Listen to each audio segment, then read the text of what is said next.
Em, saya nak rumah semi-D dekat dengan Tol Aikro. Kat mana tu Cik Em? Unit kali ni dapat lagi Cik Em. Semi-D cluster.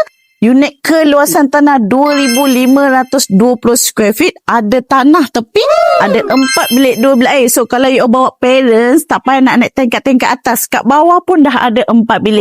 So macam biasa, jom Cik Em tunjuk dulu dalam rumah. Siapa yang baru tengok YouTube Cik Em, jangan lupa like, komen dan subscribe. You sharekan video Cik Em supaya semua orang boleh nampak. Ada jual rumah dekat Aikro Semi-D. Okay, bye.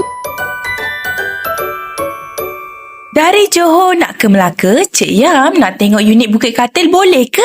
Mestilah boleh. Anda nak tahu tak, unit yang Cik Yam bawakan kali ni betul-betul berada di Taman Sarjana Indah Bukit Katil, Melaka. Unit Bukit Katil kali ni dekat sangat-sangat tahu dengan Aikro. Jadi kalau nak pergi beli barang ke, kemudahan ke, memang sangat-sangat dekat. Unit kali ni merupakan unit semi-D kluster setingkat berstatus freehold bumi lot. Berkeluasan 36x70, unit kali ni ada 4 bilik dan 2 bilik air. Bila cakap unit ni unit semi-D yang ada tanah, anda dah boleh start fikir nak letak gazebo ataupun kerusi batu dekat tepi ni Mesti cantik punya. Lagi best bila carport pun masih boleh letak 2 biji kereta.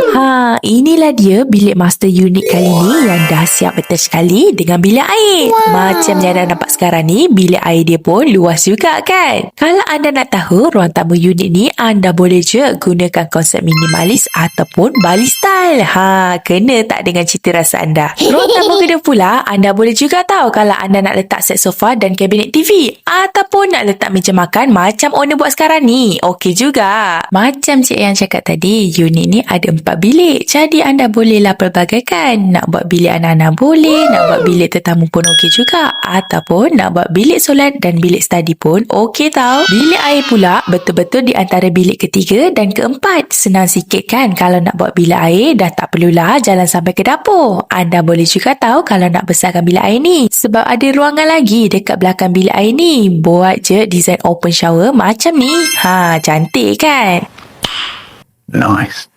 Bahagian dapur pun dah siap ada pintu. Kalau nak masak, tutup je pintu ni. Jadi asap taklah masuk ke bahagian dalam. Menarik tak unit kali ni? Kalau nak tengok lagi video macam ni, jangan lupa tekan button like, komen, share dan subscribe channel YouTube Cik Am ni tau. Ibu suka menjahit kain. Kita jumpa ke video yang lain.